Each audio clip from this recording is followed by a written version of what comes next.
Okay. Okay, everybody, we are here. Man, what a rough start we had. I'm sorry about that. We are just at the mercy of uh, the internet here. I'm just going to adjust my camera a little bit. I want you to be able to see everything as we go. Uh, so, not only did the internet signal crash, my computer crashed. My second computer just kept turning off, and the internet kept turning on. What do you do in that situation? Have more money, better stuff? I don't know. Yes, yes. The answer is yes to that.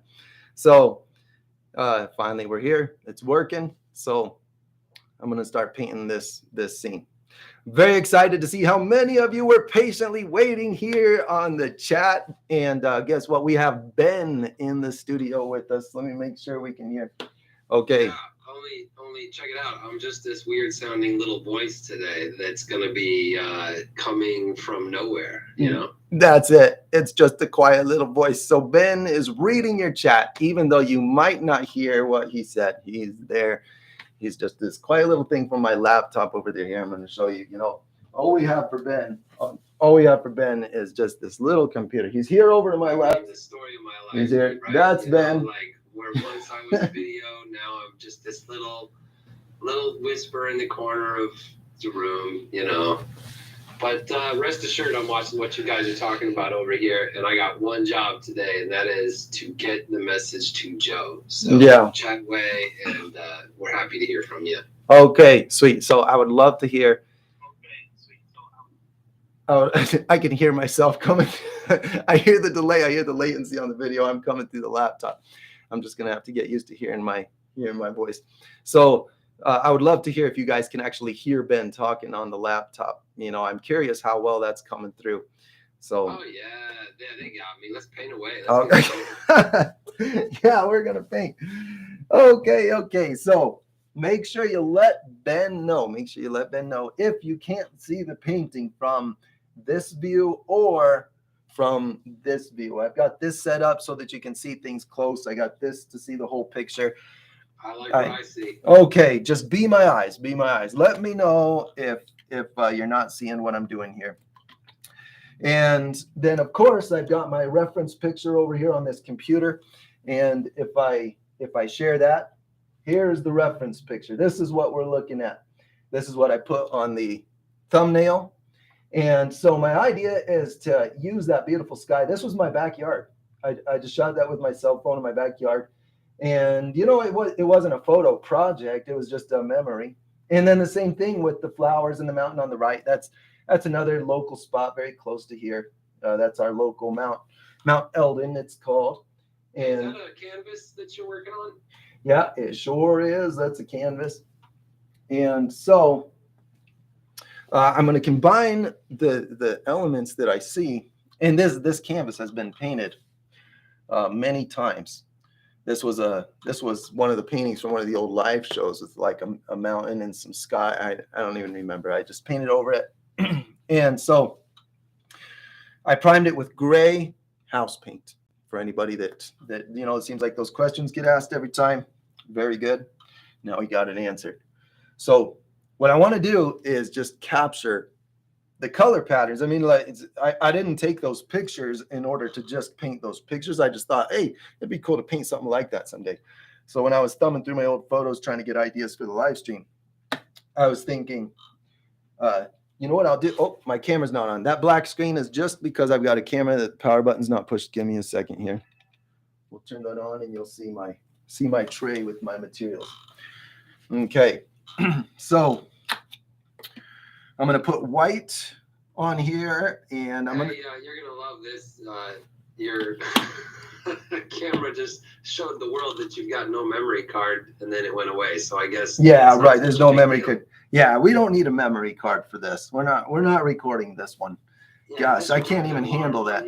Yeah. We do not need a memory card to do painting today. So we don't need that. Yeah, that's more than I can handle. Hey, here's a quick question, Ben. Can you see the white paint that I just put right here? Can you see? I put a puddle right here. Is that a little bit? Man, that is white. A little bit overexposed. Is that what it is? Okay, give me a second. I want to make sure everybody can see what I'm doing. So tell me when I've got the exposure dialed down right, okay? Give me a second.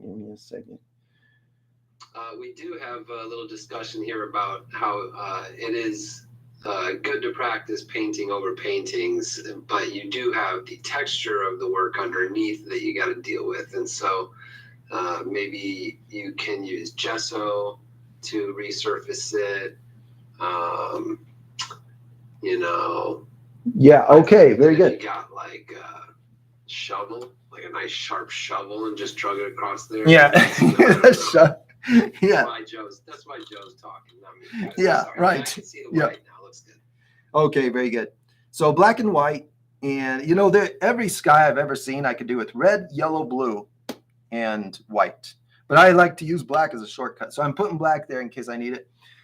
And this sky, I'm going to take another look at it. Let's see here. We've got not a real brilliant blue. I love the way that not so blue looks magical against the brilliant, you know, that yellow glow, that gold glow that's down there. That would not look as great if the sky was also vivid, but because the sky has the subtle color, it causes that glow to be that much more magical. So I'm going to make sure that I keep that in mind while I'm mixing my colors. So I'll put some, I probably could just use gray, but I'll get a little bit of blue. So we'll put some blue on here. Looks like it might have dried up a little bit in my tube. Let's make sure we, uh-oh. Somebody get me a nail. Anybody out there have a nail? Hang on. Oh man, we got nails all over the place. Yeah. But more importantly, we got Jane that says that black's a little scary to use for sure. It can start to look very harsh if you don't use it skillfully. Yeah, agreed. I started using black.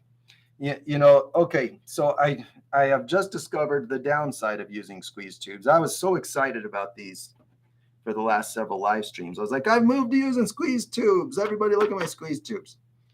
And now I'm discovering that should you forget to put the cap on for a little bit too long, then you're going to get some boogers like this little guy in here. But that's okay, because now that I got that out, this thing is going to work like a charm. So are we showing people's works of art here at the end, or did that go? Well, what do you think? I mean, difficulties. Okay. I think we can give it a try. We don't have room for a lot, but we can actually give it a try. Yeah, because just log in and have a look, see at some things. Yeah, I can look at my email. We'll do it at the end. Because if I try to do that while I'm doing this, and we've got Ben just on audio today, he doesn't have a screen to share. So this is where you know, I'm going to plug my new platform, superpeer.com/MuralJoe. We'll put that in the description too. If you take a look at that platform, I have a channel there for all of my latest and greatest instructional videos. I'm building a class there where it's one lesson after another in sequence with practice, assignments, and lots of questions that get put into a place where we can see them and not forget them. They don't get just buried in the chat. You know, if the chat gets busy, sometimes questions can get missed. It's hard. So you can upvote questions if there's a lot. You can also come on screen. So if somebody wants to raise their hand and come on screen, we can do that on that platform. Okay, I'm gonna link in the chat there. So if you guys want to check it out, Superpeer. That's it. Superpeer. /MuralJoe. Yeah. So there is a free subscription option, but I am using this for paid subscriptions. And so the idea is those of you who are serious about learning my tricks, you know, if you want to learn the techniques I use to do my paintings, this is the place to do it, where I'm very frequently putting out videos. So there's one coming this afternoon at 4:00 p.m. That's in just a couple hours now, because I'm so late getting this one started. So we don't have a lot of time to go on this project anymore. Okay. Red, yellow, blue. I even threw in some orange just in case I need some extra bright primary orange, black and white to add grays. This makes my job easier when I have these colors available. So I'm going to go up here on my painting and we'll just start putting white. I like to start, you know, when it comes to a sky, something I know needs to be relatively light compared to the rest of the picture. I'll typically start my mix with white. And then I bring in the colors to gradually darken it down. So if I have a dark color, if I need to do a dark color on a painting, then I will typically start with my color, not my white. And then I will, we're off camera here. Let's go to this one. We'll switch that when it's on camera. So if I have a dark color, then I'll start dark and light. And if I have a light color, I'll start light and darken. So I start, as close as possible. That's the principle there. Okay, so I see a gradient. I see a gradient in this sky. I see a blue that's not real intense. That's just I'm getting tongue-tied here. I see I just have my primary colors down here, so I'm just plopping them on until I see the color that I want to see. Let's take a look at that. Is it a turquoise kind of a sky? Oh, it kind of is. Yeah. So I definitely see where this, I'm going to move this up so you can see what I'm painting. I can see that I can just use a black and white and blue mix for this. Very simple to get a muted color. You can just use black and white on a sky when it's like an evening sky, So I'm just putting it on until it feels right. There's not a special science to this, but I definitely recommend starting with the white and darkening it until you see the color that you're looking for. And then it fades down. So when I do a gradient from this color to an orange, so I want to go from that to an orange color now. What's going to happen is an unwanted intermediate color where they mix. That color is not going to be quite, well, okay, I'm about to eat my words. I normally work with yellow and it turns to green, but when I put the orange on, it did not turn to green.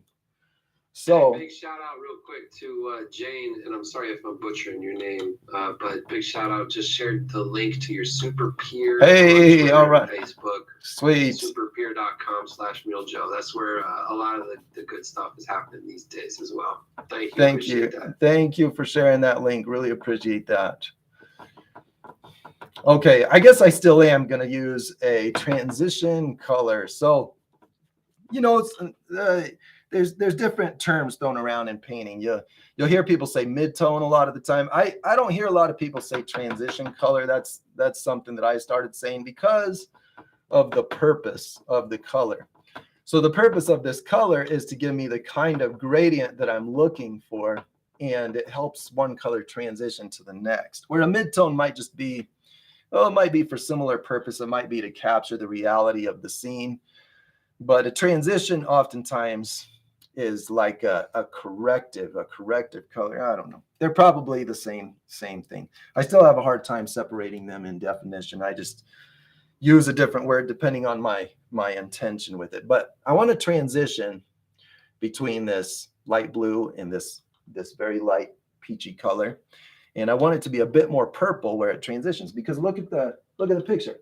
So just look right where the blue first meets the yellower color. Now, we're looking on different computer screens, so it may not be as vivid on some as it is on others. So this is a judgment call. It's what you like to see. It's not because it has to be there. So don't let me lead you astray on that matter. But I really love the way it looks to transition with a little bit of purple in between the yellow and the blue. So I'm going to use this magenta that I just put on there. And I'm going to put it right here. So when do the Happy Little Clouds show up? Hugo's wants to know. Yeah, all right. That's very soon. We're going to do Happy Little Clouds. Okay, we have this gradient. The first thing I want to do is just build a sky gradient that feels like the background that I'm looking for. And I even think that maybe we could go a little bit darker. Now that I'm looking at it, this is drying. Hey, what do you think about that? Hina has a quick statement here about that dent in your canvas. Would you be able to get that to go away with just a little water on the back side? I already did it. I already put paint and water and everything, and then I put the dent in it. So really, that's permanent. That is going to have to become a part of the painting. That one. I know. And you guys out there that just showed up late, I want to let you know, put in the chat anything you want to get to Joe. I'm here in this weird background. Yeah, that's it. To get your message to Joe. As long as you can understand what he's saying. Yeah, I was afraid you weren't going to be able to understand anything Ben's saying there on that little computer speaker. Oh, it's great. I got the neighbors mowing their lawn now and weed whackers. It's awesome. Okay, good. Okay, now I'm starting to arrive at the colors I want to see. So, color decisions are important. I don't want to start putting tons of clouds all over this before I'm confident that I've hit my right color for my sky. So it took a little bit of trial and error. Same primary colors I'm mixing, just different ratio. So now I'm putting the magenta in. I just went darker, less white, not quite as much white in that blue. And then I'm going to get that glow. I love that glow that's down here in this orange. So that's white and orange. I just grabbed these two. Orange, put it up there. White, put it up there like that. And then we'll do yellow. We'll come down here, get some yellow, and just go right down there at the bottom. So let's see where that gets me. Let's go like this. Yeah, see, we go from the purple to the orange to the yellow. Yeah, that's exactly what I want. Now I'm going to just hit that with white to get that real bright glow. This is my bright spot in the sky. So, staying dark enough at the beginning of a painting is really important because you lose your ability to add highlights. I talk about this frequently. If you go too light at the beginning, you can't put highlights over the color whites. There's nothing to highlight white with. Okay, so I've got a good gradient in place. I'm going to start putting some dark clouds. I really like the way these dark clouds come across and have almost a silhouette kind of feel, kind of colorless. I see the red gradient on the bottom. I'm just identifying the patterns. I'm just looking at the pattern. Jade says. All right, sweet. See, that's the value of just making sure you set the right stage, I guess. Okay, I've had a good look at that picture. And what I'm noticing, the key component I'm noticing is just a very subtle amount of the red and gold colors at the bottom side of each one of the clouds. And then it's just applying perspective to get the rest of it. So bigger clouds are darker, smaller clouds are lighter. They are lit from the underside and create silhouettes with a slight amount of light bluish edge light, top lighting from the sky. Okay, those are all familiar elements to me, so I'm just making a mental note of it so that I can just go to my painting and stop looking at the reference picture because I'm not trying to copy that picture. So my cloud, I'm going to make a dark purplish color with just black and magenta right here. Let's go like this. And maybe just a little blue in there because I don't want that red colored cloud. I want it to be a very grayish purple like this. And I'm always a little afraid to go dark, but I've been trying to conquer that fear and go darker because if you shine a bright light on a dark painting, man, can the colors look good. Sometimes what we're trying to do when we go lighter on our colors is compensate for dim lighting. So I say first brighten the light in the room and then see what can be done with the colors, because the darker your painting is, the better you can make those highlights. And those highlights that's where the magic is. Okay, so that kind of worked out well. It was a little bit wet here. It pulled the lighter colors, and look, I just have that, just very quickly have the light color at the tops of anywhere I want it to look like the puffs of the clouds lit up from the top side. I'll just grab a little bit of pure white. Watch this, just a little bit of white. Go up here and let it mix with that color and bring it right in here. Just some little impressions of parts of the cloud that are facing up, catching a little bit of light, but I'm going to be real careful not to make it actually white. I want that to be a dark color.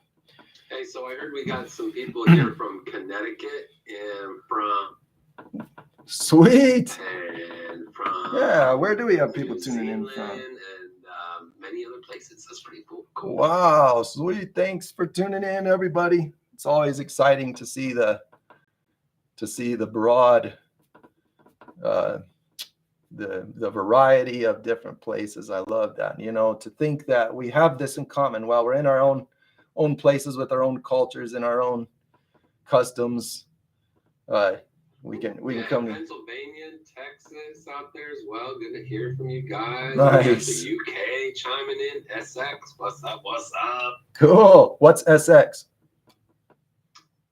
Spoken like a true American. Here we I'm go. sorry. I'm sorry. SX. I just don't know where it is. Sorry.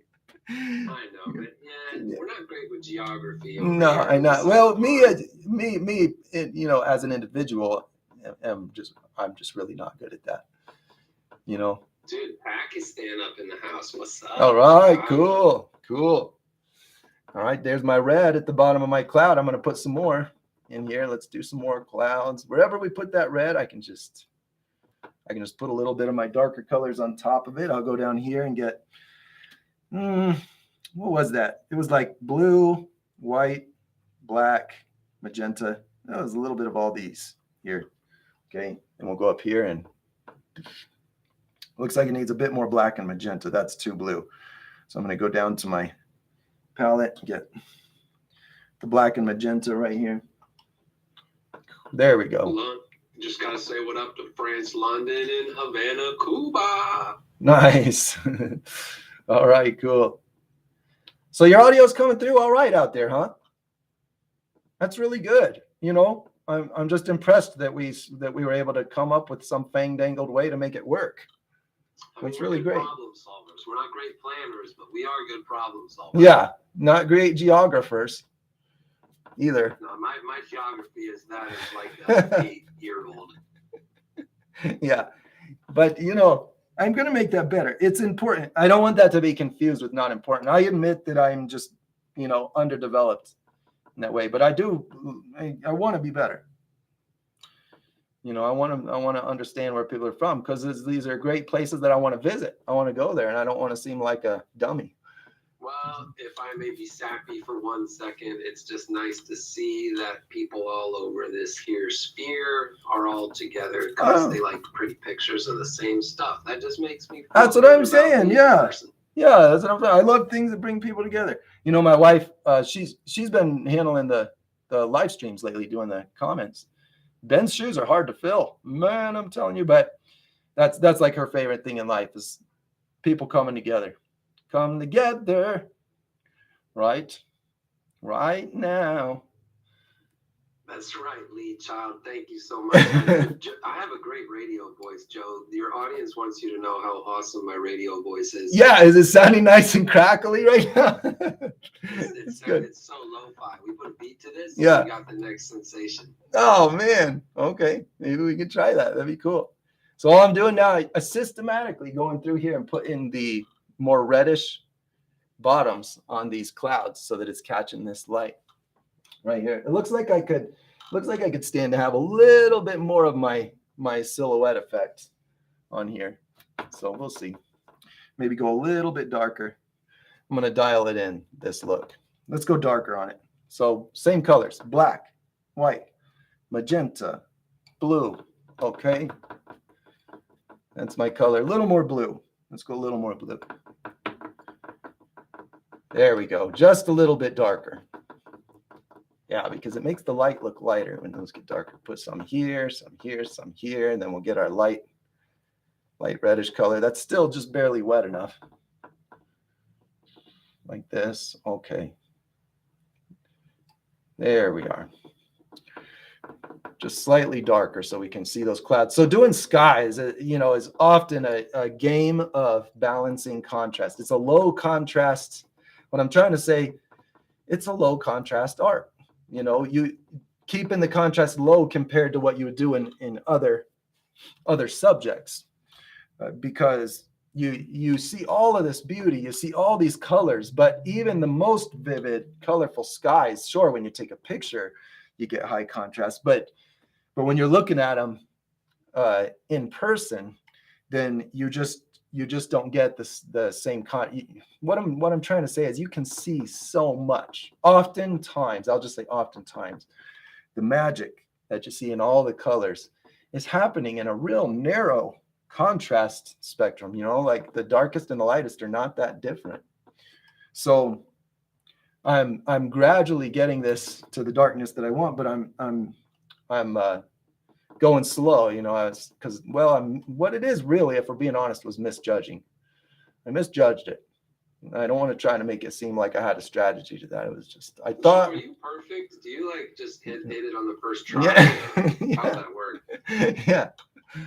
That's just what I want my viewers to believe, If there's one thing you all need to know about Joe, it's that he is perfect and has Yeah. always been. So if you're not, you're pretty much up a creek. Good luck. What I do is I call Ben and I say, "Hey Ben, I need you to edit this video and make me look good, please. It didn't really come out the way I want to appear to the world." Can you do your magic with the software? Yeah, well, there's a lot of technology out there these days, but yeah, it's messy. It's messy learning stuff, man, and your thing and in my thing and photography and other stuff. It's just messy. You got to screw up in order to learn. Yeah, agreed. Same with painting. Yep. Yeah, it's fun talking about the similarities. You're over there in the film business, and you're experiencing those same principles. I think that's super cool. We can share those same discoveries. All right, I'm liking the way this is looking at the moment. I'm looking back at my reference picture. I'm lighter than my reference picture for sure, and so I'm going to go darker as I get up to the top corner of this canvas here. Now, as far as paintings and skies goes, this is one of the darkest I painted. So this is a good exercise for me to see just how much I tend to lean toward the very light colors. But that can be a good strategy in a painting. So I have one photo with a dark sky, but that photo is just sky. Look at it. I mean, look at the silhouettes below it. How am I going to put colors into that landscape? I can't. So if I put bright colors in that landscape, the sky is going to look out of balance. The sky is not going to look like it's glowing anymore. So there's a balance between the brightest and the darkest. So I actually cannot do that in this painting. I can't go quite that dark with my sky if I want to put other things in this picture.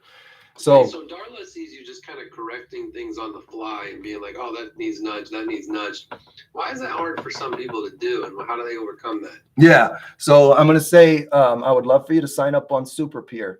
So the reason is because I took an extremely methodical approach. I think my ability in painting comes from an obsession with the attention span for the breakdown of the patterns. I have, I'm trying not to sound like a self-proclaimed genius here because I really am not that at all. But I built up this skill with repetition because I took the approach of saying there's patterns here. I know there's patterns. I see them. If I learn the patterns, I can reproduce them. So where others have spent maybe a lot of time investing in making that one picture look beautiful and leaning a lot on intuition, I spent a lot of time destroying that same picture because I don't know how I did it. And so you've got 10, 20 pictures to show after an amount of time. I've got a practice board. But what I got out of it was control and ability. So, as far as it goes, in the art industry, I think of myself as a tool maker, somebody that just really loves figuring out how it works and then sharing that strategy with everybody else. That's the validation of my efforts for me, is to see it work in someone else's hands. So yeah, I am correcting this on the fly. So at 4:00 today, the subject coincidentally is mixing and matching, which is exactly what I'm doing here. Mixing and matching colors on the fly in order to make decisions and get the picture just to where I want it to be, to get the result that I'm after. So here I'm using black on these clouds because the sky is getting darker up here. I want those to be visible. And I just have to remember to add my blue and my magenta. I'm not showing you the paints a lot, but these are the paints I'm going from. Here's my magenta that I'm adding up there. And we're going to make these darker purple colors in these clouds, maybe add a few more. You just kind of scribble around and see what happens. And so, you know, when you see me just going real quick, trying to adjust things, there's a method to it. I have a goal in mind. So the next thing I'm going to do is do my white and red highlight to the underside of those clouds. So right here, the white and red down here. And then when I do clouds that are further down into that sunburst where it's really glowing, that's where I'm not going to use the red as much. Just shift everything. All my dark colors are going to turn more gold. All my light colors are going to turn more gold. Everything just to look like it's kind of buried in that atmosphere. I'm just going to have everything turn a little bit more to the gold as it goes down there. Another thing to keep in mind when you're working with this is how it gets darker as it dries. Once again, I'm going to get my magenta, my blue, my white, my black. This is the dark cloud color. It's these colors. I don't want it too blue, so I just make it more gray. This is a good practice too, working from a photo, because it keeps me in check. It's like, okay, I said I was painting this, so if I paint something completely different, you know, then I'm not succeeding at what my mission was. And so I really want to be able to do that. So good practice for me, making sure that I accurately identify these color relationships and get them on here. Now I'm just trying to finish up the edges of the picture, get it over there. Okay, now I'm going to do my sky again. This is kind of messy in here, so I'm going to just tackle this again, my gradient colors. I've got some purple and white down here. I need more white. So let's just put some more of that pile of white on there. And we'll use this to lighten up our sky here. Hey, Joe, Mary C's out here. She wants to get on your Super Pier, but it's having some trouble. So make sure you send me an email. Send an email to Joe at me. She's one of our tried and trues out here. Nice. Thank you, Mary. I appreciate that so much. So superpier.com/MuralJoe. Whatever trouble you have there, I don't know. After today, I have no idea what kind of things can go wrong on different platforms. Today was not my day. That's true. We're technically forging ahead and sorting through some issues. So appreciate y'all's patience. Yeah, for sure.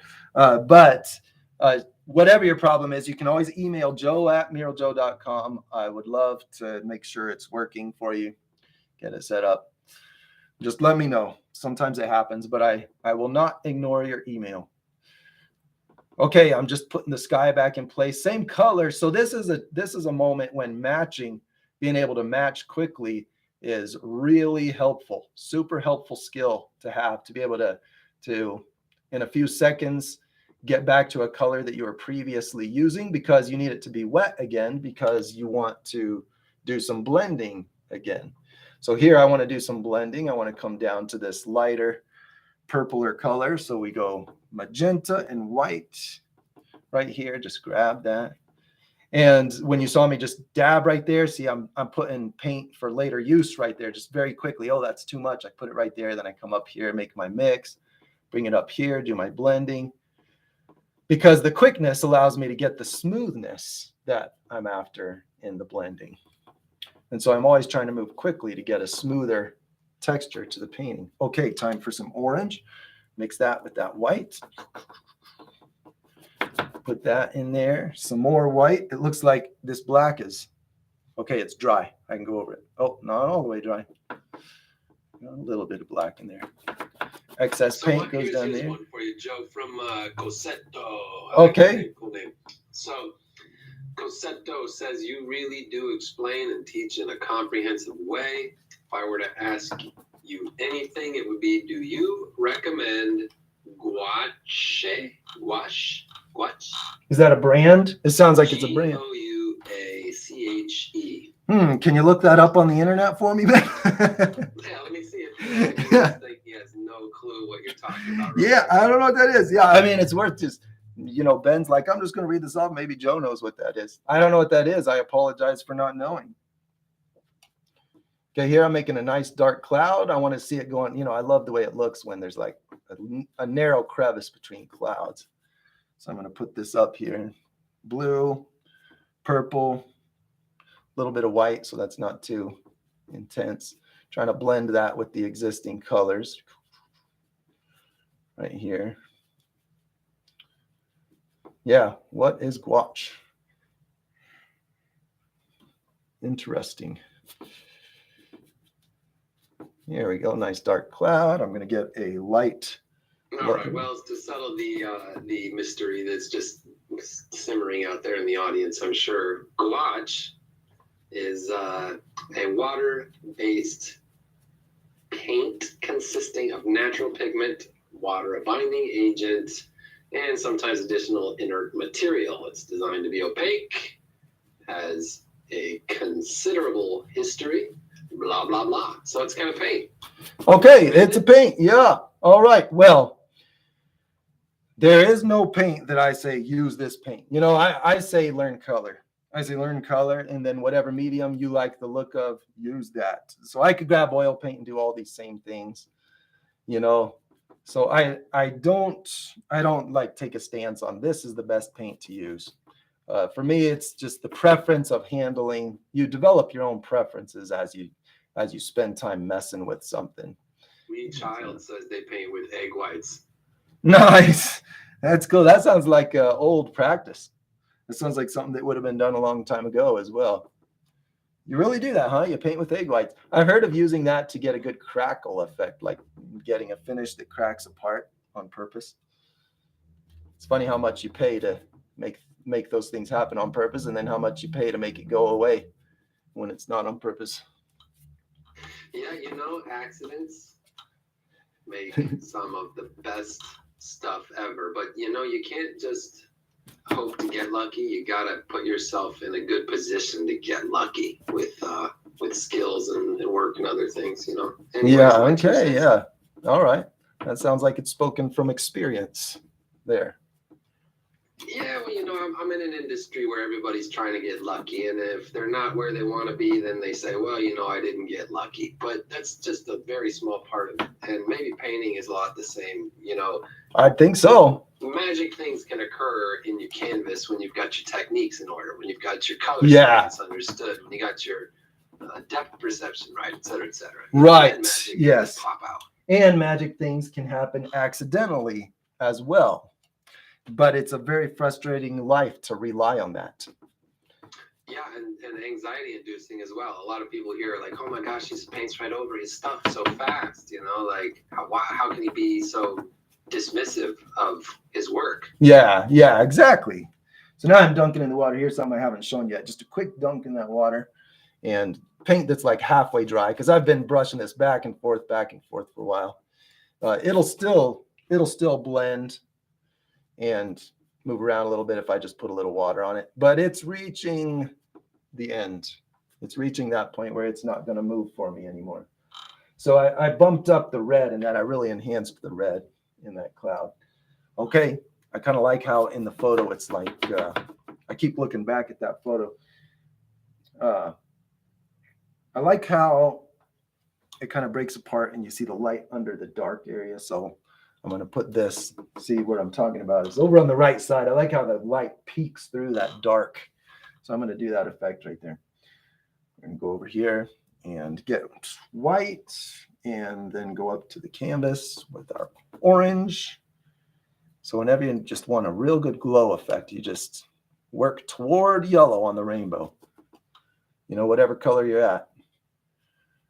Just go in order of the rainbow colors. I mean, I'm oversimplifying that explanation, but it is a good short explanation. So we just go orange, then I'm going to put yellow on it like this, and then I'm going to put pure white on top of that. And that's going to give me a much better glow effect of light popping through that from behind than just pre-mixing one color that's light enough and hoping that it does the trick. So we're going to go almost pure white on that. almost pure white on this too. Get some nice bright light on this painting. Here, we'll give a zoomed out view. Look at the glow. When you look at the whole thing back there, it's kind of, this gives a better context. Oh yeah, that's glowing. That is glowing. Yeah, you know, it's just a color trick. Just a color trick. That's all it is. Okay. I like the way that looks all right. I think it's pretty good. I'm going to just put some distant clouds across the brightest glow here. And so I'll mix, say, brown. Orange, black, white. That makes brown. I'm going to take this color and just put little doodads right across there. Plenty of orange, you know, against that real bright color. It's going to look pretty brown. So interesting, you know, you make this color here, it doesn't really look quite the same if I move this. You know, these are little things I'm always geeking out about.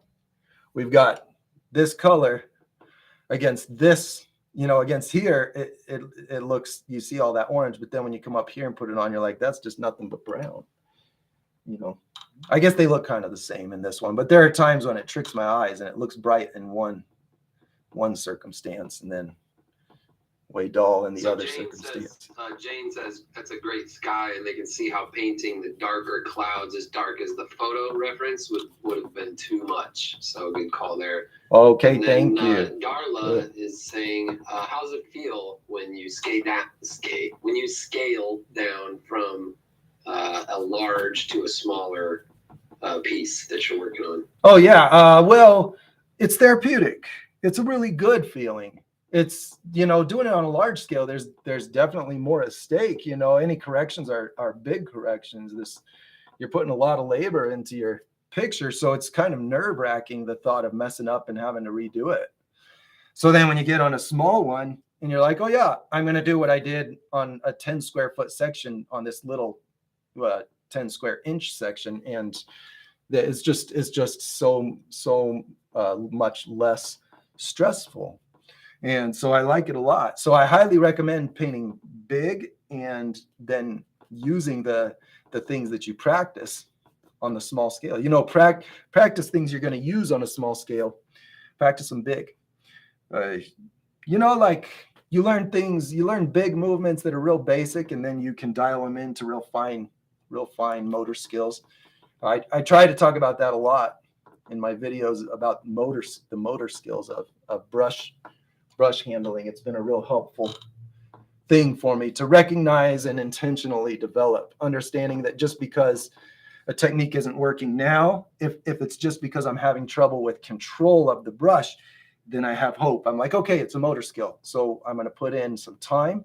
I'm going to come back to this in a week after putting in some time and see if this is a different story. And sure enough. Hey, let's talk about this for a minute. We got a couple people who are like, look at this sense of glow that he creates. How does he do this glow? He's so good at the glow. That's it. So what's this glow? How did you make this thing glow? Lee says that it's perhaps from the contrast of light and dark. Right. Light source, and that's, yeah.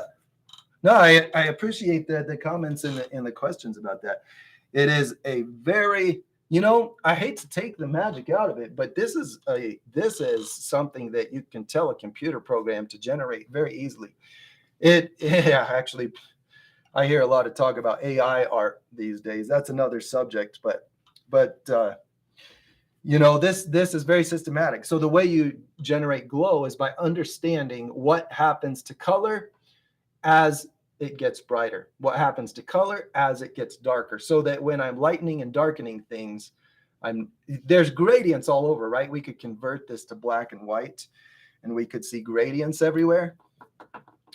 But the color, you know, when you look at a black and white photo of something glowing, not always, but oftentimes it really lacks what the colored version has. And as far as that one effect of translucent glowing light, sometimes you just, you know, you kind of flatten things out. I don't know, Ben, you tell me if that's true, or if you feel like you can get the same glow effect with just black and white. No, you can make anything glow. I think that I think that you're spot on. You know, like it's about just understanding the shape of light and the way it behaves, and then trying There you to go. do justice to that. You know, because we're clever humans. We pick out fake pretty fast. Right. With our eyeballs. Yeah. So the pattern is, there's things that paint does, and maybe so, that's why I wanted to run that by you. Can you still get good glow effect with just black and white? If I did this just black and white, would I still have the same glow? I'd have some glow. I mean, have you ever looked at a black and white photo that had glow in it? Yes, but I would just argue that it doesn't feel as like warm light. Like when you see the color included, it gives a feeling that we love about light. There's something we love about light that's hard to capture in the black and white photo. So I'm a color person. You're preaching to the choir. If I can have the choice between colors and monochrome, I'm a colorful dude. Okay, yeah, there you go. Yeah, so now I'm going to start the next part of the painting while I talk about this. So don't think that my painting is directly related to the conversation. But the glow effect is understanding what paint does when you mix it, because it doesn't do the same thing as light. So when you make gradients, you end up with intermediate colors that you don't want to see, that are not in light. And so as I'm just putting black over this is funny. Okay, so to make the glow effect, I discovered, okay, things move toward yellow as they get brighter. And it really is a very simple way to explain that. So next time you want to make a glow effect in a painting, look at this. Blue, as it gets brighter, is getting more purple in this scenario, and it makes a glow effect. It doesn't mean that this is a law that blue always gets more purple as it gets brighter. That's not the case. But whenever you have this pattern, and then the red gets more orange, and then the orange gets more yellow, and when blue meets anything yellowish in paint. So when I first started, I put the orange on and I said, oh, that mix is not quite where I want it, so I added the purple. So this creates the look of natural light. We're used to seeing natural light everywhere we go. So there's a subtle pattern that paint creates that's out, it's out of bounds. It's not that picture that we're trying. It's not what our memory has stored.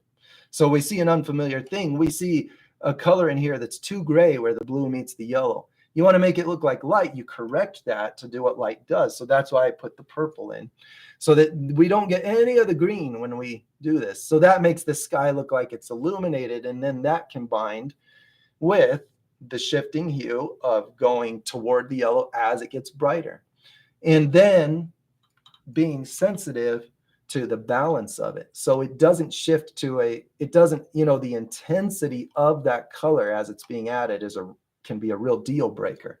And what I mean is it can destroy the painting if you go too intense in your highlights in comparison to these. So this is something I practiced in order to get the feel of just let's get a close up on that work again while we're working on it. Oh yeah, okay, for sure. Yeah. Okay, so here I said I was going to combine the photos, and this is what I thought would be cool. I'm going to put like a really steep hill in. So over on the right side of it, we got the flowers, we got the grass. I'm going to make that grass and flowers on like just a big tree going up into the sky. I thought that would be kind of a fun way to put these in, because I can't just make that field under the sky. The sky is from an upward perspective. You're looking up at that sky. It's going to be weird if I just put flat ground under that perspective. So I was thinking, what could I do to make something going up into that sky? So I think this will be fun. I'm going to create a green that goes up just like that photo. I'm going to use the same kind of idea. So I need lots of black, and then the green, I want a real nice dark green. So I'll actually use my phthalo green, or I could use blue and yellow. Yeah, I'll use blue and yellow. Dark greens with blue and yellow are just as good as green, and when they're the real dark ones. Blue and yellow sometimes make it even better, a more vivid dark green than green and black. I don't know. I just try things out. and discover that. So here's a good dark green. I'm going to use this right on top of the black and start making some deep shadows.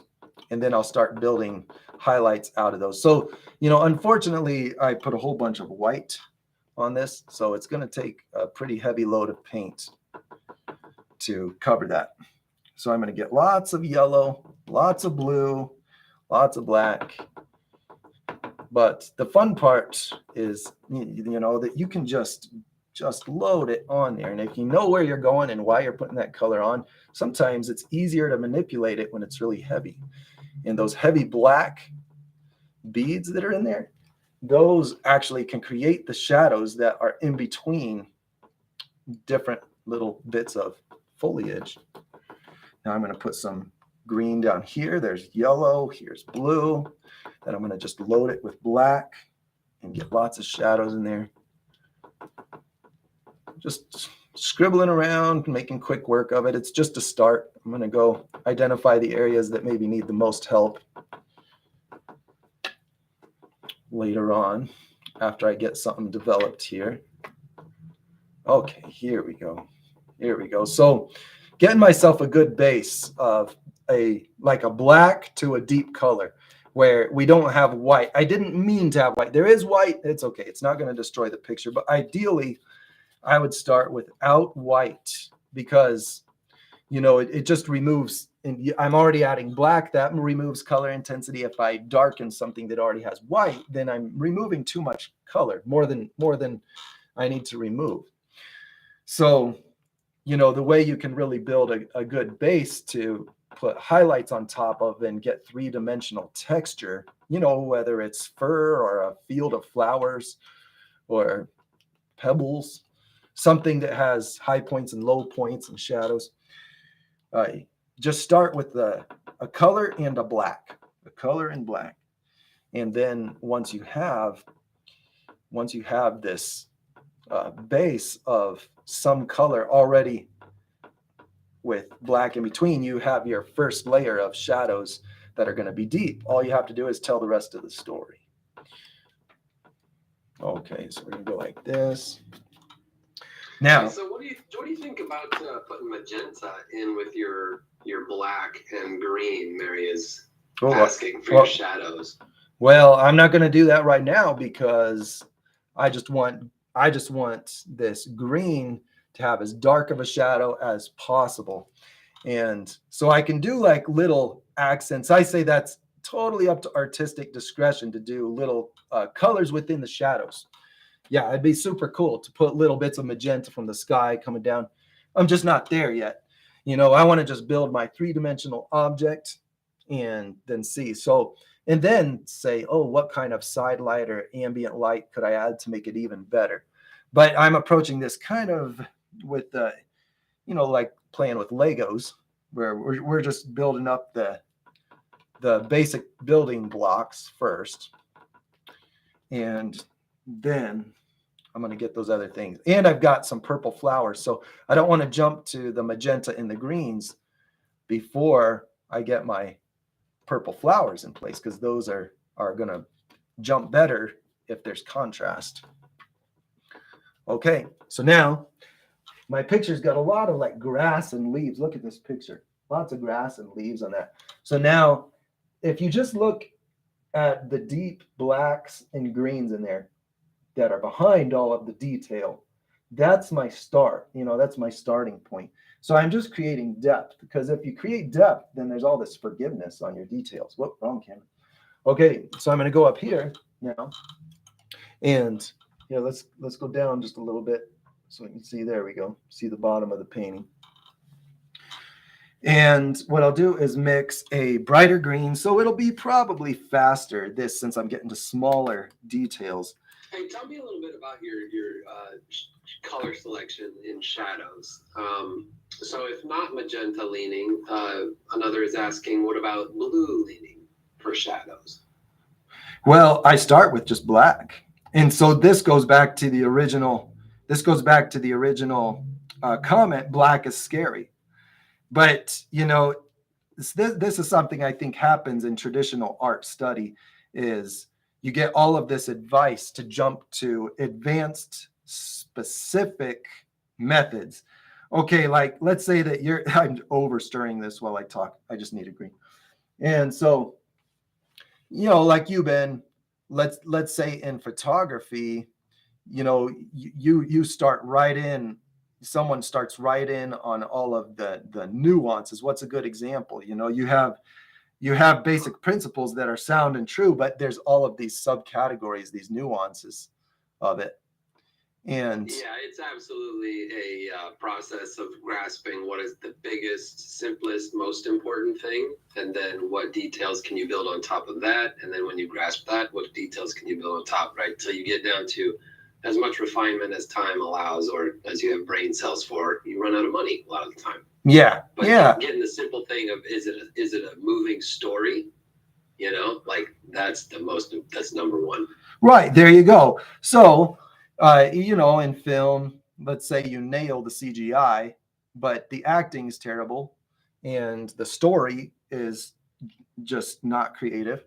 Well, then, it's just a lot of misplaced energy is the way I feel about it. All the energy could have gone into making the story and the acting good. And then for a much lower budget, you can have a much more successful film. Same with the painting. So what happens? So I'm not discounting those awesome little accents that you can put in things, but you jump right to a good painting is made with all of these awesome little accents, and then you don't get this part. And this is the part where you build the stage for the accents to even matter. So what I'm doing right here is just using black as a dark green, just to get depth. And then, after I have that foundation, because black makes an awesome looking shadow. It's deep and it's dark and it takes on the color of whatever you add it to. If you just add black to a primary color, you've got a great shadow instantly. It's that simple. And so then adding complexity to the shadow becomes easier if you get that dialed in first. And then there's all this opportunity to do more special things. Yeah, on that note, so Hina's asking, why is it that you hear a lot of time from pro artists that tell new artists don't use black? It's a sin if you use black. Yeah. Stay away from black. Well, I would say because it's what they've been told, and it's because you try to give good answers when you're asked questions, and oftentimes all you have is what you've been taught. So I'm just trying to challenge that and show a different approach where black is actually the beginning and not the thing you should avoid. This is where I recommend, it's a recommendation. I recommend starting. It may be the case that absolutes are usually a bad idea, even if it's just absolute black is no good. Like, you can use absolute black. Why not? Give it a shot. Well, there you go. Now you never use this or that color. Just use whatever colors you want to use. I agree with that. That's good. So absolutes are, let's just call them dangerous. Dangerous for your progress.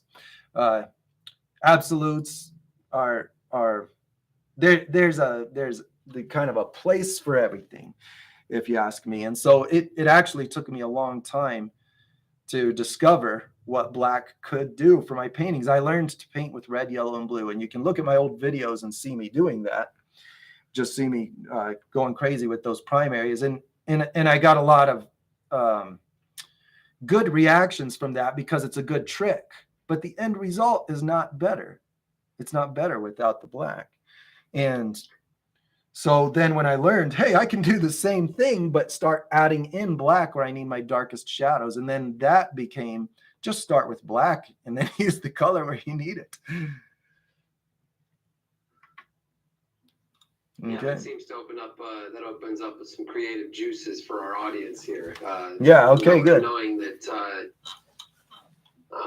things are not perhaps as rigid as they've heard in a lot of places. No, not even close. I feel like it feels a little political, like I'm tiptoeing with the things I say because I honestly do not want to offend. I was given a lot of grace by kind-hearted art teachers that probably would have said these things that I'm saying I don't agree with. And so, I have to just always just check my respect level, because people are doing their best. We're trying to get good answers and pass them along. And so, looking at the reason, let's look at the reasons they say don't use black, because there was a bad thing that you could expect to happen. There's always this bad thing that can happen when you use black and then you start losing color. So focusing on, but the problem was not the color. The problem was not the black, why it was losing color. It was the workflow. It was the understanding of what causes the colors to look good. And so why do you think, Leanne, she points it out here very succinctly, that you are in the habit of making suggestions, not necessarily insisting on rule following in art? Well, because my goal is to give you tools that can execute what you want to see. And if I start putting up rules, it's kind of like telling you what you should be painting. So if I say don't use black, that's me telling you what you should be painting. What if you love black? What if it's your favorite thing in the world to see is black? Some days I love black, let me tell you. Yeah, exactly. So then I don't want to tell anybody what they're supposed to be doing. How in the world am I supposed to know that?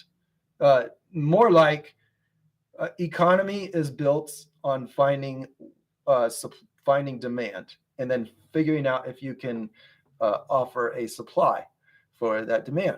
So, me as an aspiring artist and looking for a way to make myself useful, by the way, I just thought this kind of looked like something that was in the photo, all these little tan things. It's like, maybe it's dry grass. I don't know. I'm just messing with it.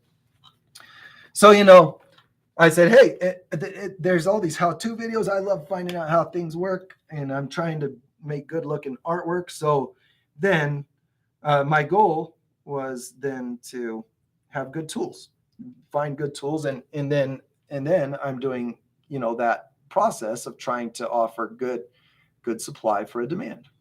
Well, there's also this, Joe used to suck. And so if he stands here and says, hey, I know the way things ought to be done, and this is the way henceforth, and I have always known this, would be a total lie. So, what you learn is that you didn't know a lot of stuff, and it's a moving target, so stay open-minded. There's a lot of that too. He's a mature artist. Thank you for saying that. Thank you for saying I used to suck. That's really, really helpful. Now, nobody else is going to say it. Yeah, it's your job. That's good. I remember a girl sitting next to me in elementary school. I was figuring out how to draw people, and it was so awkward, just terribly awkward what was coming out, because while everybody else is in the safety zone, and what I mean by safety zone is they're drawing stickmen. No one's going to criticize you for drawing a stickman. No one's going to look at it and say, that doesn't look like a person. No one's going to say that.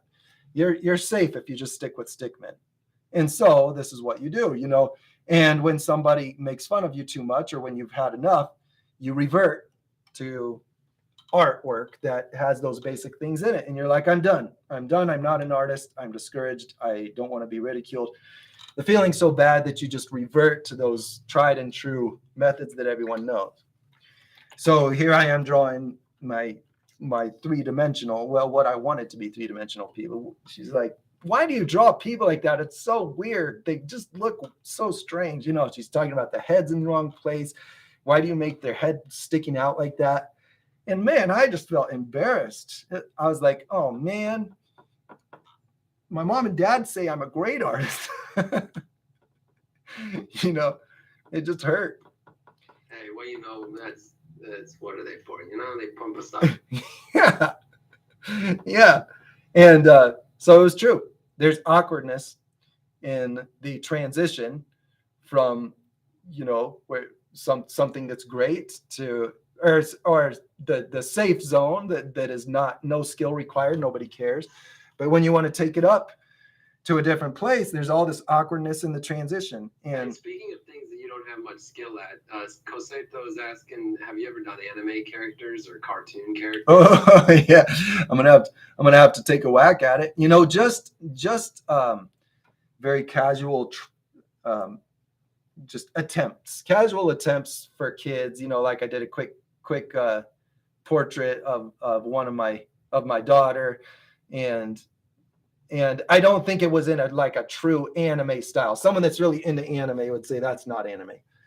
And so it's a fun thing to try to understand like what styles are associated with it and try to do that. But I love cartooning and I love drawing people. It's just something I don't get hired a lot for, which maybe that says something about my ability.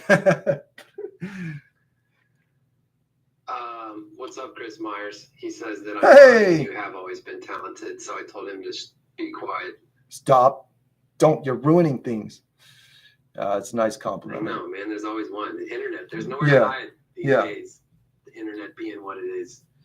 People see talent right away. You know, you're not like at the top, but people see the potential, and you have these great, encouraging voices in your life. Chris, you're one of those. You know, just being willing to say it out loud, that really goes far with people like myself and like Ben. You know, we need to hear people say, hey, you've got talent. That really looks great. It's still like that's what you live for when you're this personality type. And it gives you all this energy and you're puffed up and you're like, you know what?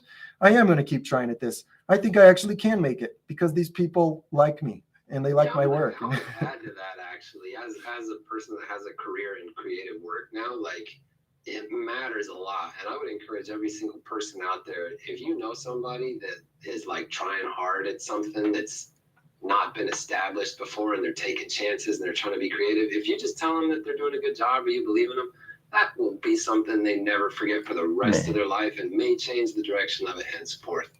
That's been my experience as well. That's well said. That is well said. True for me, for sure. People just see your work and they just think you already know and they don't bother saying it. You know, the problem is that people are bad compliment receivers. And so, you know, when you're a sensitive type, you know, you make the mistake of not giving a good thank you, not meaning elaborate, just a thank you. You know, you don't know what to say, or in the spotlight, someone said you just did an amazing job. Well, it might just be a compliment. They might not even think you did a good job, but it's so important to just say thank you because you know that you need to hear it and just leave it at that. You know, that's like a really valuable skill that I've had to learn late in life, is how to thank people for the things that I discovered I need. It's good, you know, it's good to understand that about yourself. You know, say, you know, I've learned that I don't do well without this. Without encouragement, I suffer. Yeah, what about this? Like if someone looks at your work, like Mary has experienced, and they say, "Oh, did you do that?" How do you take that? How do you not be it? Right? Yeah. Yeah. Right. And so what you're saying is, did someone help you cheat on your painting, Joe? Yeah, our mom had a similar experience to that. You know, I'm not going to embarrass my mom, but she had an experience where a teacher looked at her work and said, "Did somebody help you with that?" And they didn't believe. So, you know, that was very discouraging. And she tried so hard, and all that did was and she has shared this very transparently with me, and you know, I just hate it. I just hate that it happened. And so that just told her that you tried hard and got this good result, but the focus is still on the person, on that other person. You know, even though you put in all that effort, it's still not enough to get the focus on your achievement. The focus still is just centered on those other people that are very good. You know, it's so hurtful. It's just such a hurtful thing. Yeah, I mean, what am I going to say? It just hurts. You got to just keep on going.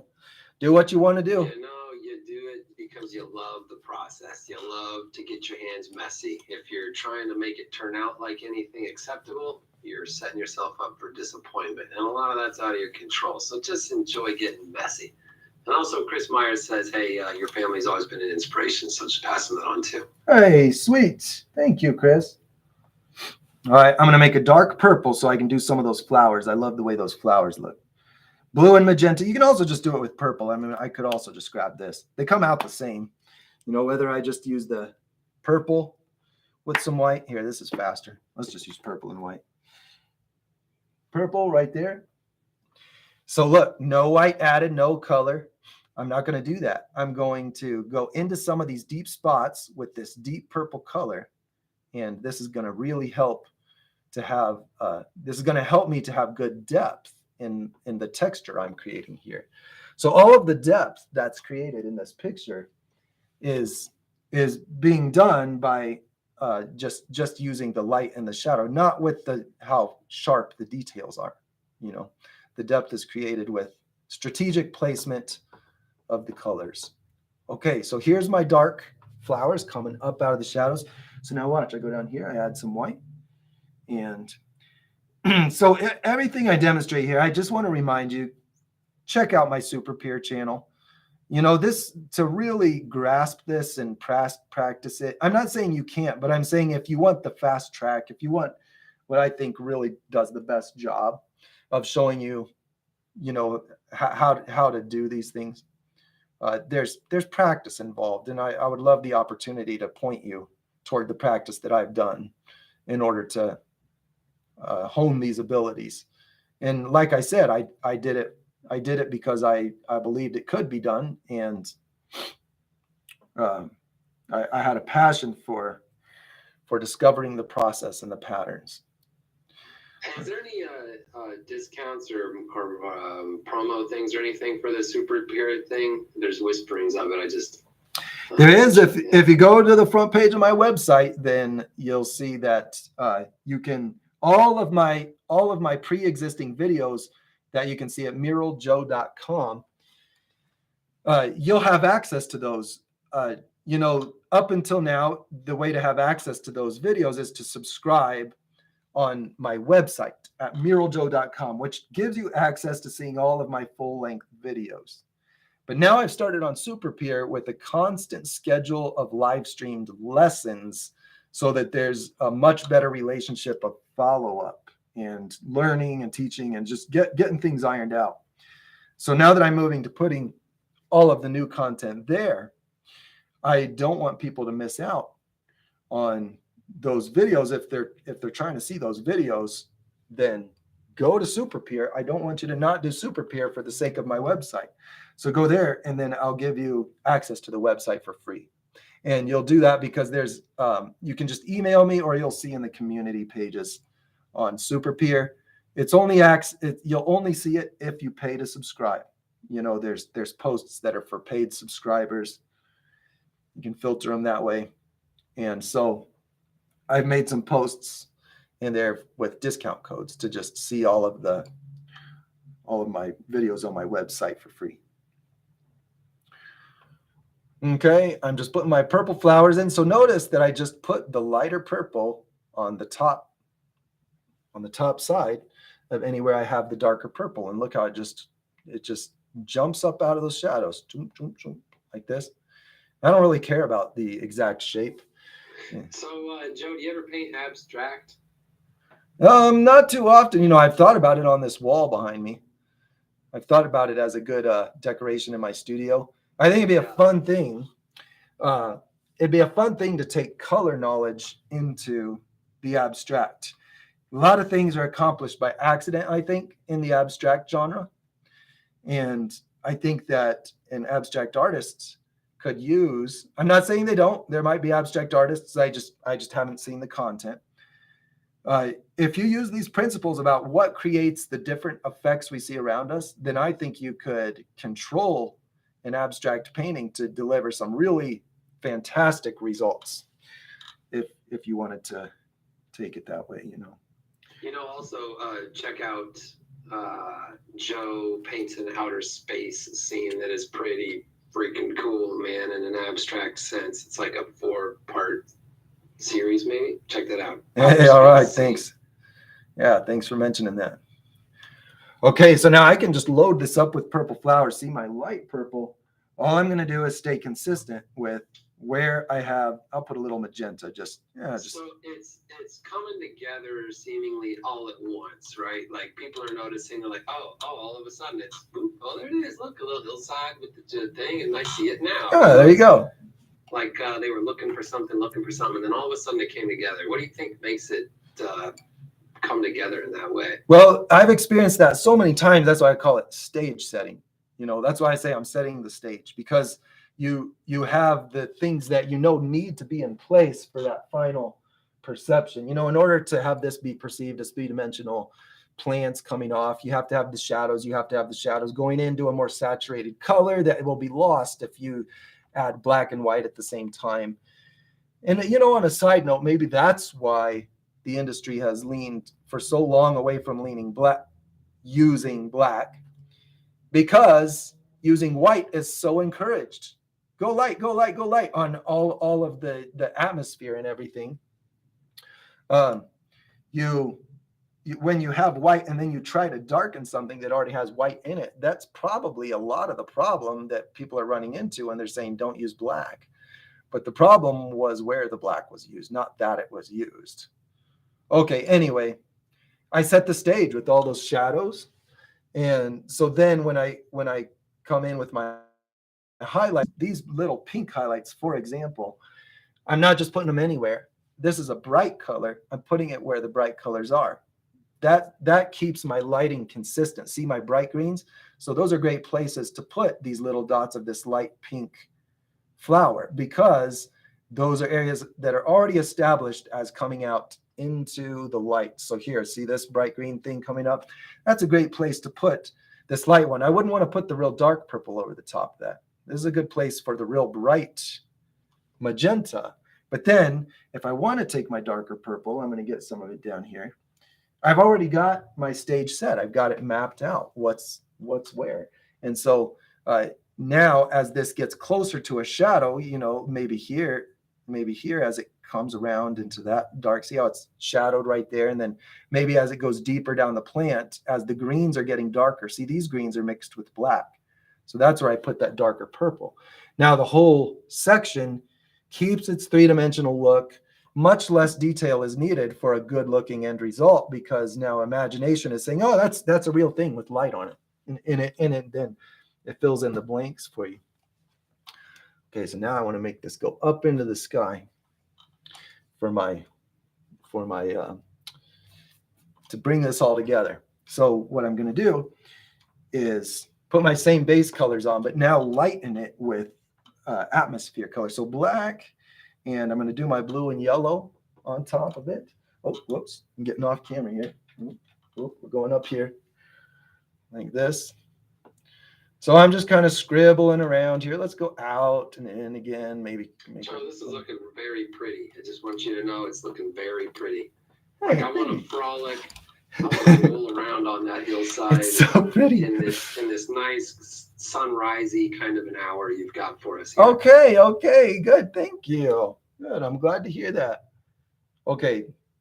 So this is just a giant tree trunk filled with things that normally grow in a field. And what I'm going to do is put atmosphere up here. So my atmosphere is very blue, but I'm not going to put blue on there. If I put blue, it's going to turn very turquoise. Watch, that's blue. Here's white. I'm going to lighten it. That's what you might think you would want to do, but that color's not going to be what I want to see as much. That's not going to be as I'm just going to say three-dimensional. It's not going to create that familiar look of, oh yeah, that's going way back into the distance. No, we need purple. So when light mixes, the result appears to be a lot of the time, especially with anything blue. You know, when blue light mixes with things, the result appears much more purple than it does when blue paint mixes with anything. So no problem. We just use the purple as a corrective color. And then we just get this kind of gray look, but it's like magical when that gradually turns into after I have a gradient in place, you know. So I'm going to add my other colors. into this. I'm going to add some white. I'm going to get this real close to the sky color. That's the goal right now, is a little darker than the sky color so that this is way up there. I just want this thing like going into the clouds. That'll be fun. So if I want the appearance of scale as well, scale meaning like this is far away and therefore a lot of big shapes are made really tiny, I have to get my brush strokes down to a smaller size. I don't have to, it just really helps. There we go.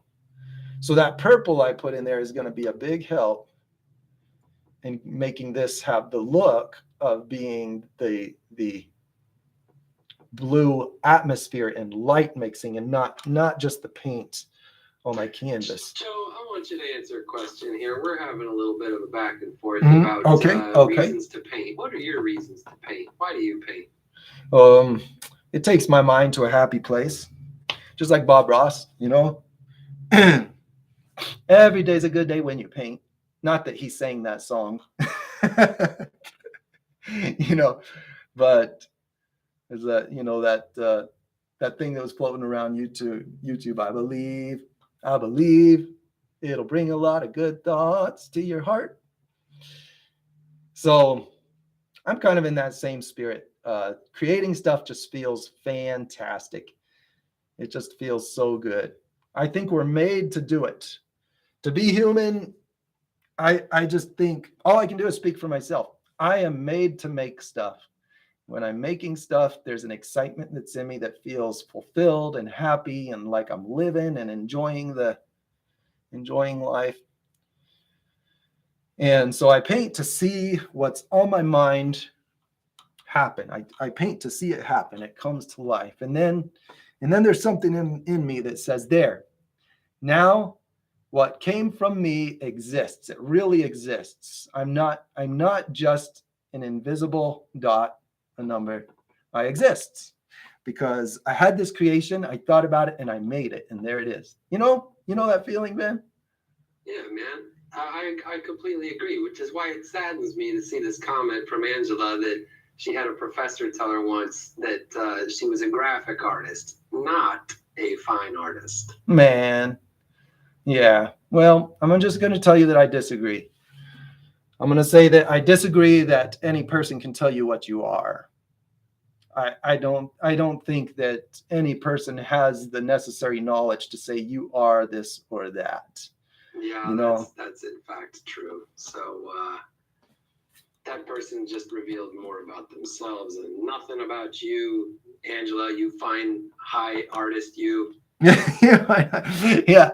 Well, you can go opposite extreme and say, no, I can do anything I want, and then be terribly disillusioned when it doesn't pan out the way you hoped. Because there is, in fact, work involved to get to any goal. But what somebody else said you are should not be the reason. You need to be the one. You need to be the one that's making that call. You need to say, no, I've decided that I'm not going to try to be this because the difficulty is higher than the work that I want to put in. That's okay to say that. There's nothing wrong with saying that that takes more work than I feel like I can afford in life right now. It's fantastic. Put your energy somewhere else. It's not like art is the holy grail of living life. It's not the end goal. But how do we know when we are doing art correctly? Yeah, exactly. Man, that sounds like a cuss word to me. I mean, like, enough people do art wrong. We're just trying to do it right. Yeah. I'm glad that there's a tone of sarcasm in your voice when you say that. Yeah, no, it's ridiculous. It's ridiculous. Just paint, get in there, throw some colors around, have a blast. Yeah, fun things happen when you have a theory, or Mural Joe said something that you're curious about testing. And so then you just grab your colors and you just blast them on like just heavy amounts of, you just put it on like it's mud, and you just have fun playing with it and seeing if that one thing is true, that one thing actually works, and some cool things happen when you have freedom to make garbage and you're just stirring the paint around. Sometimes new things are discovered.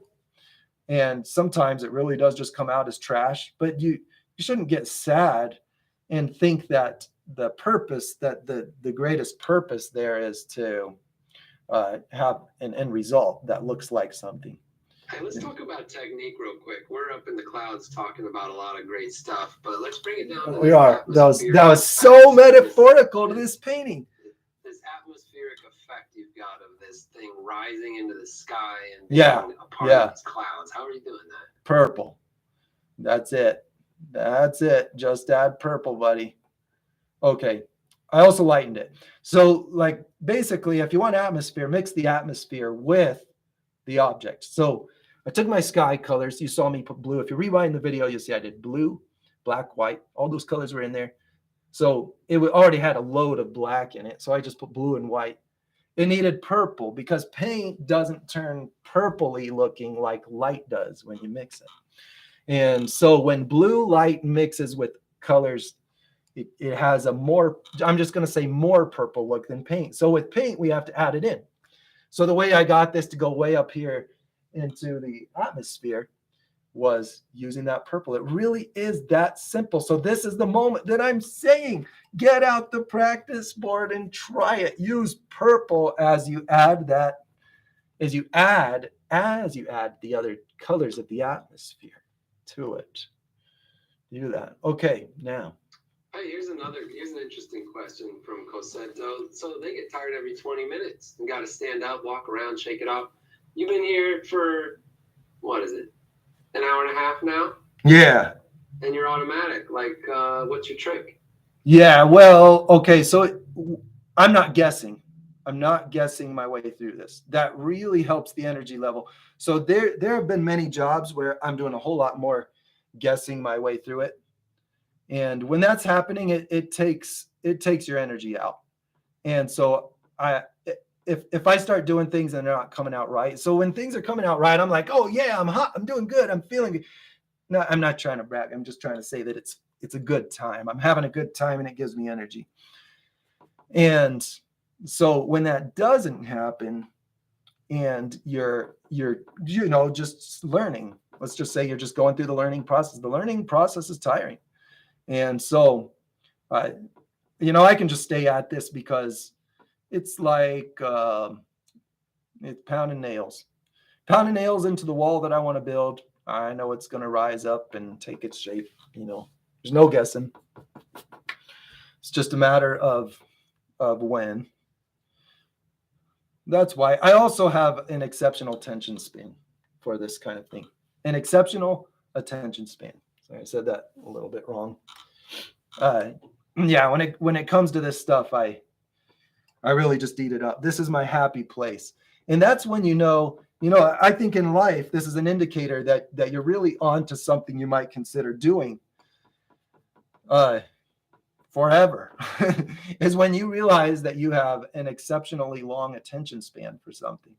So it's probably a real sad thing for someone that has that attention span to be told by somebody, this is not what you are. You need to do something else that you're better at.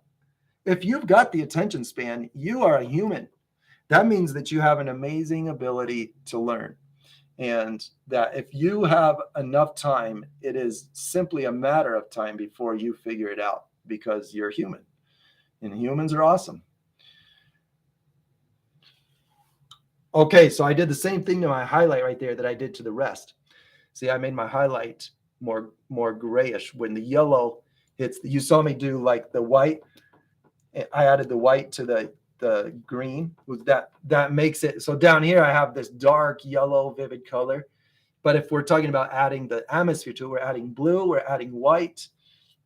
And so I just use that as the same highlight going up here like that. So now I have that highlight edge going up here into the sky, just teensy little edges like that. There, now it goes way up there. That's kind of fun. We're missing some yellow flowers. With yellow you shade with brown. Look, in our picture, we've got yellow flowers. Here's just a good simple trick for you. When you want to make yellow flowers, shade them with brown. So this is going to be my flower shadow color orange with this teeny bit of black. And I have to end the stream here because I got to do another one at 4 o'clock. My day's busy.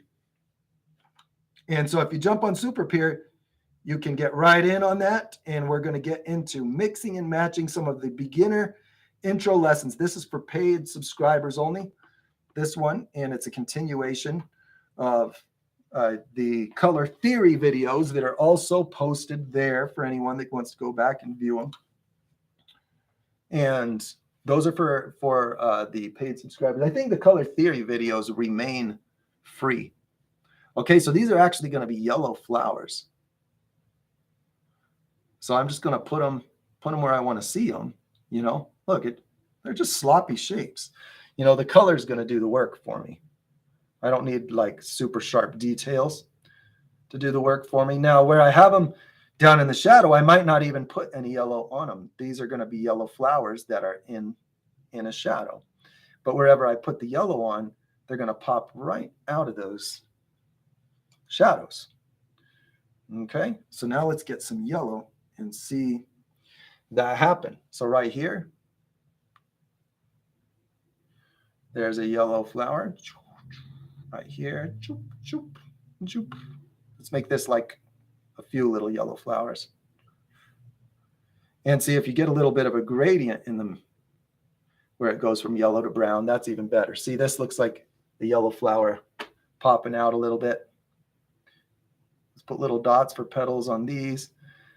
You see, so details are fun and they're cool, but look how you just don't need them that much when you get these little light and shadow tricks figured out. Okay, we're getting our yellow flowers. Yellow and purple is just one of my favorite things to see. The opposite colors against each other. It is, it's just like something about it. I love the yellow and purple. Okay, so here, this flower, you know, if the light's kind of coming this way, you know, maybe I'll just barely make tiniest little, my hands are just not that steady. Okay, I'll just settle for that. Right there. Okay, so is everything on SuperPeer only available for paying members, or is there some? There are some free items that might be useful too. As I'm trying to launch it, I'm doing free things in order to show people what it is, show you what you're signing up for. So there are some free things that are on it right now. So if you sign up on SuperPeer, you're going to see my color theory videos, and I'm sure there will be more free posts. So you can sign up as a subscriber for free. There's no immediate commitment needed.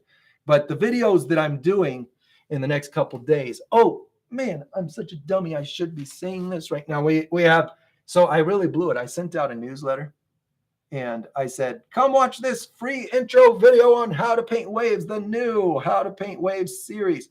I worked real hard on getting this ironed out, how to paint waves. And then I failed to make it free. So everybody came to a dead end that said you need to pay. And it made me look like a shrewd, dishonest business person. They're like, oh, okay. Thanks, Joe. Okay, I see. Yeah. Marketing and branding. Yeah, yeah, exactly. Oh, I promise it's free. Nope, you can't see it unless you sign up. I did not mean to do that. So Wednesday at 3:30. That's Mountain Standard Time, 3:30 Mountain Standard Time here in Arizona. That's when I'm redoing that. And it'll probably come out even better than it did the first time, because every time I do something, there's improvement to be made. And so I enjoy the practice. I don't mind doing it again at all. Okay, I'm just putting little yellow flowers going up, up, up into this. There we go. Okay, there's our pretty vine to the sky happening. Now I just need to finish up the rest of the scene. So look, I've got unfinished canvas on there that needs to be painted. So instead of a mountain, look at that purple mountain. That's pretty. It'd be so cool to incorporate something, but I can't put a mountain because the perspective's all wrong. It won't feel like you're looking up at the sky. So what I'm going to do is What do you guys think he's gonna do? Put it in the chat. What's he gonna do? I'm going to do something besides a mountain. Something besides the mountain that has that same kind of atmosphere look, because I love that effect of the atmosphere. I think he's gonna do Brontosaurus. Yeah. He's gonna paint a Brontosaurus. Oh, no, that's not a bad idea. An animal, some kind of a Anybody else? creature, Let's get away. Let's get Yeah. some. some kind of a opinions creature. out. What's Joey gonna paint? What's he gonna paint? Yeah, right. Huh. That's good ideas. Okay, I'm gonna keep painting. I don't know what I'm gonna make now because you gave me idea when we're talking about animals. That'd be kind of cool to put something in there. Yeah, you totally could do that. Maybe a giant butterfly would be cool. That'd be neat. This is the kind of, I mean, shoot, where else would a butterfly want to live than this kind of a environment? I mean, it's got all the Yeah. flowers. That's it. That decided it. Let's see if we can even pull that off. What color is the butterfly? They got like rabbit and chipmunk votes too. Yeah. Yeah, I'm doing a giant moth. Okay. Dragonfly, perhaps. Ooh, that'd be cool. Let's see. Let's see if this works. Okay. I'm gonna go like this. See, this doing anything with like wings is a safer bet for me because I'm practiced at that. You know. Yeah, I was just thinking about how watching you paint at this point. There's a point in every painting. For you people who watched some Mural Joe, there's a point in every painting where he's been putting it together for a while, and then he's like, all right, now I'm gonna. What does it need? It needs this one thing. What does it need? And now it comes to one thing that it needs, and I feel like it's watching the little. That thing, I'm spacing out the name, but where they put the little camera over a pregnant belly and you can see a little baby inside. They put the little what's that called, Joe? My wife's gonna scream at me from the other room any second. You're right. Yeah. Ultrasound. Ultrasound. Yeah. There we go. We got it. Ultrasound of a butterfly. Thank you, Mary. And so it's like, I'm just watching this little thing come to life with a little heartbeat and its wings. And, it's just very interesting. Yeah. All right. Cool. Thanks, Ben. All right. This thing needs light blasting through the wings. So we're going to put purple to orange to yellow. We're moving down the rainbow, moving toward yellow. This is the bright spot like this, and then we're going to put the little sections of the wing. Hopefully these get darker as they come down this way. There we go. Yeah, I don't want white on there. I got to get rid of that white. We just want the translucent colors. There we go. Yep, and then we'll put some here. This one won't be quite as, let's put we got some orange. I think I'm going to put more purple on that one. That one's like at an angle, so I don't want to see as much light coming through this one. So I'll avoid using the same amount of yellow on that wing. You know what I mean? I say, like. Oh yeah, no, we know. Yeah, we know. Yeah. Okay. Now I'm going to do the lower wing. Make a fun little. I think you have already impressed some of your audience because it's not a dragon, as many of your objects seem to become. Yeah, right. Okay, yeah. So we need some diversity in life, right? I mean, I don't want to always just be that guy that's always puts the dragon in everything. Yes, thank you. I'm trying to branch out. You kind of always have been that guy. Yeah. I am that guy. I'm trying to expand my horizons. We're in our 40s now, Joe. Come on, let's embrace who we are. That's it. You're right. I was doing it in church. Okay. We're going to put some orange. There we go. The light's shining through that purple. So I got a little bit light. That's a little bit too much on the white. I'm going to darken that up. Go back to my purple. See, I'm adjusting. putting the original colors back before I added the white. Now orange where it's thinner, where the material's thinner and I want to see more light popping through. And then where I want it to be the most light, let's say out toward the end of the wing, it's just really translucent. So out there, we're going to go orange to yellow. You know, we're moving through the rainbow here. There we are. And then I'm going to put white. Hey, so UConn is saying they got to bounce, but this is going to YouTube after this live. Oh yeah, it's recorded. It's yep. YouTube keeps it on there. It's recorded, even though there's no memory card in the camera. Yep, we still got that. Okay, there we go. So I left the overlap. So this is an effect I like to use a lot. You know, of light shining through something. I like it on the leaves, on the clouds, everything. You know, so I just brighten up those colors. The colors get more intense. The hue shifts toward yellow. Boom, I have that effect, you know, like clockwork. It's a fun thing to do. We're definitely going to get into using that a lot more in future lessons. Yep, anybody that's just now here for the first time, I don't know how many of you are just tuning in, but I'm trying to promote my new platform on SuperPeer, so that's what all my talk is about, future lessons. We're going to be diving into more tricks, color theory, learning how to mix and match paint, developing motor skills, all kinds of stuff. That's right. Check out the chat right now for that link, superpeer.com/muraljoe. Yes, thank you. Man, it'd be so hard to do this without you, Ben. This would be hard. Hey, man, try and tell my boss that. Yeah, hey, could you mention that to my boss? Yeah, for sure. I'm going to send him a letter.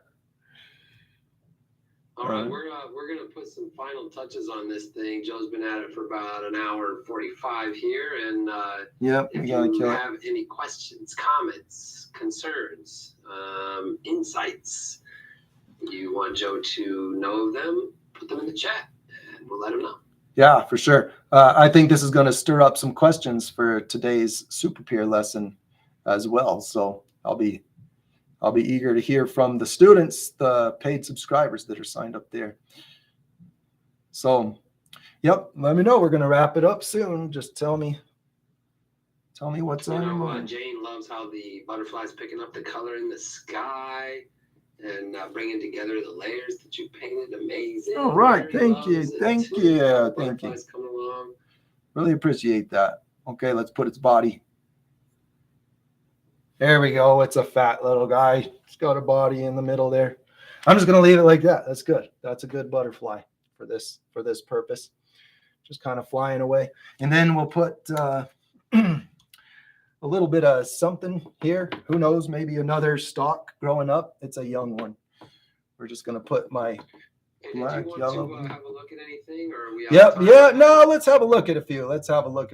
I'll open up my email. Email is joe@muraljoe.com. We'll take a look at just a couple. I'm sorry, we can't get to all of them probably, but I'll just look at the ones that are, I'll just skim through and see what's visible. I'd love to see what you guys are up to. And, leave me a little note when you send that in, when you send that picture. Okay, I'm just putting some light colors on this, try to get some atmosphere. We need purple if we want it to look nice and far away and atmospheric. Not always. We don't always use purple, just when there's any kind of blue involved. If there's a blue involved, we're going to need purple. Put that in there.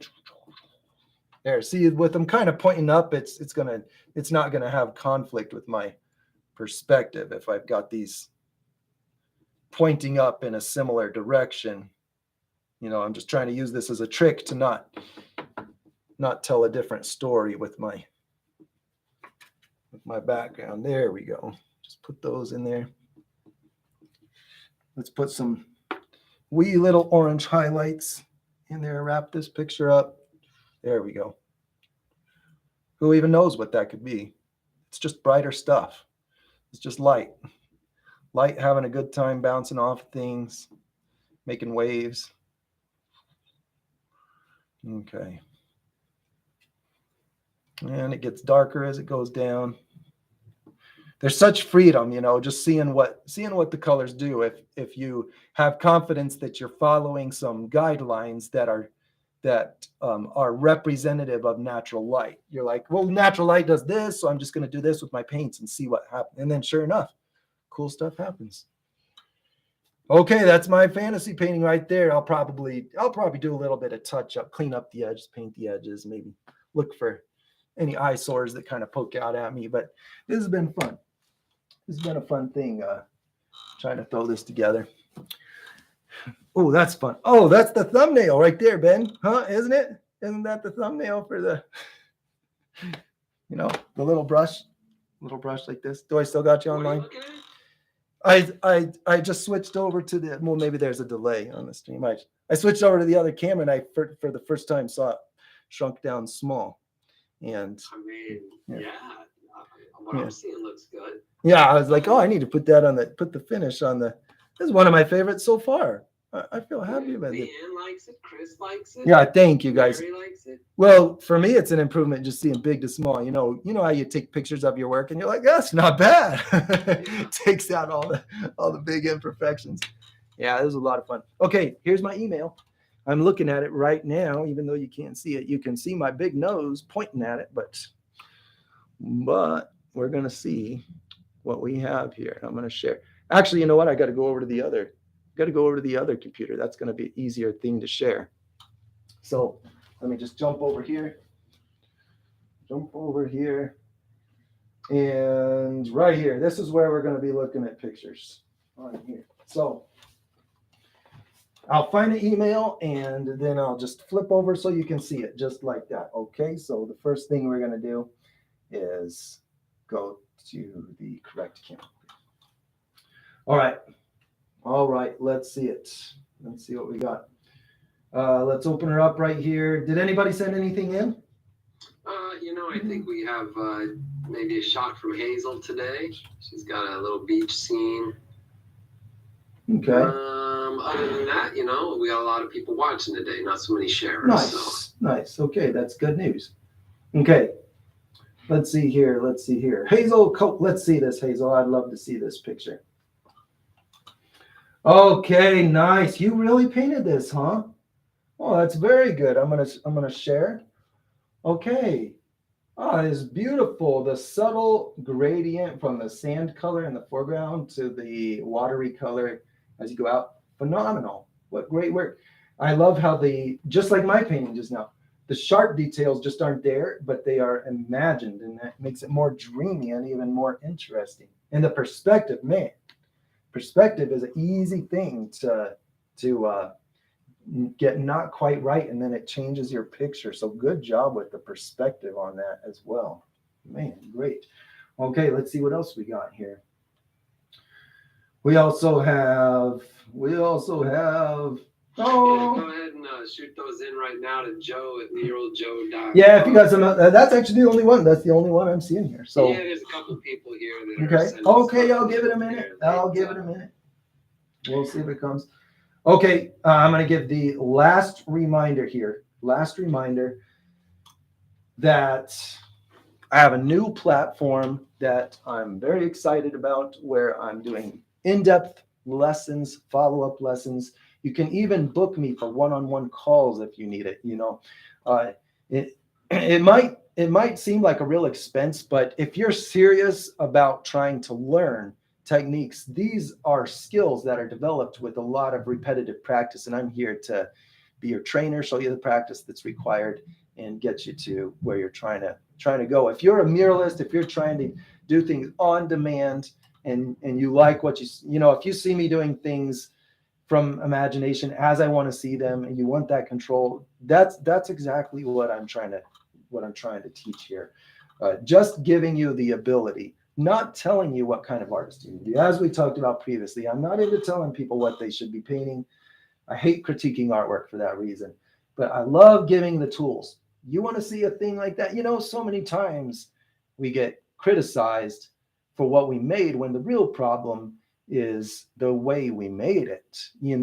People are just having a conflict with the expectations. When someone says, here's a flower, you have expectations. Okay, you're not expecting to see potato bug, and then when you see something that resembles the potato bug, you're like, oh, that's not a good looking flower.